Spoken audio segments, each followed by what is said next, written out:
Okay, so kita akan borak tentang filem Gayung. So, okay, filem ni boleh dikatakan filem Iman versi Malaysia tau, versi Melayu. So filem ni lebih kurang macam tu lah. Ada vibe-vibe Iman dalam filem ni. So filem ni mengisahkan tentang apa? So filem ni mengisahkan tentang Datuk Mio Abdul Rahman adalah martial art untuk silat Gayung. So dia telah berhijrah daripada Taipei Perak ke Singapura untuk mencari kerja. And then kat situ juga, masa dekat Singapura pun dia mengembangkan ilmu silatan ni dekat kampung dekat situ. And then Datuk Mio dan Mat telah mendapat satu pekerjaan di satu camp British dekat Singapura tu lah. So diorang dapat jawatan as a mechanic dekat situ. So after that, terdapat jajahan daripada Jepun serang Singapura. This cerita is about that, about biopic Datuk Mio Abdul Rahman.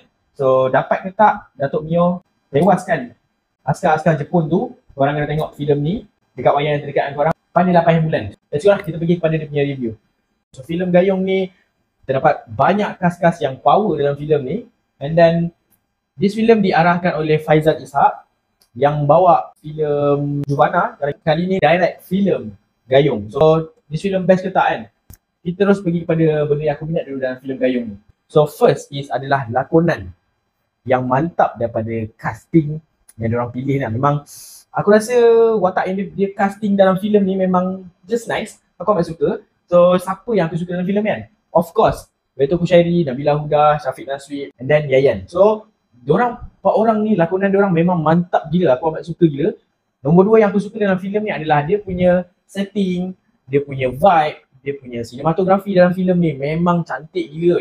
Dan dia punya setup rumah, ada kampung, and then dia punya pakaian yang dipakai, so memang nampak real. So dia boleh sync lah dengan tahun yang ditunjukkan dalam filem ni. Sinematografi dalam filem ni pun cantik gila. Dan lagi time diorang shoot fighting sequence, itu nombor 2 yang aku minat. Nombor 3 yang aku minat dalam filem ni adalah dia punya action.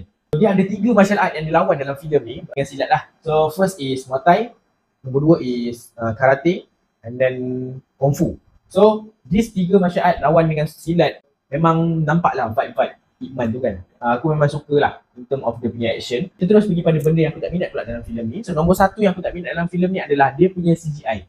Ya, CGI dia tak adalah perfect, okey je CGI dia. Cuma ada satu scene tu yang aku rasa boleh diperbaiki menggunakan practical effect. Macam kampung terbakar ke kan. So dari situ aku rasa maybe dia boleh buat practical effect on that thing. So macam kalau dekat laut tu aku faham lah, untuk buat scene-scene macam tu agak susah. So kedua yang aku tak suka about this film adalah dia punya action.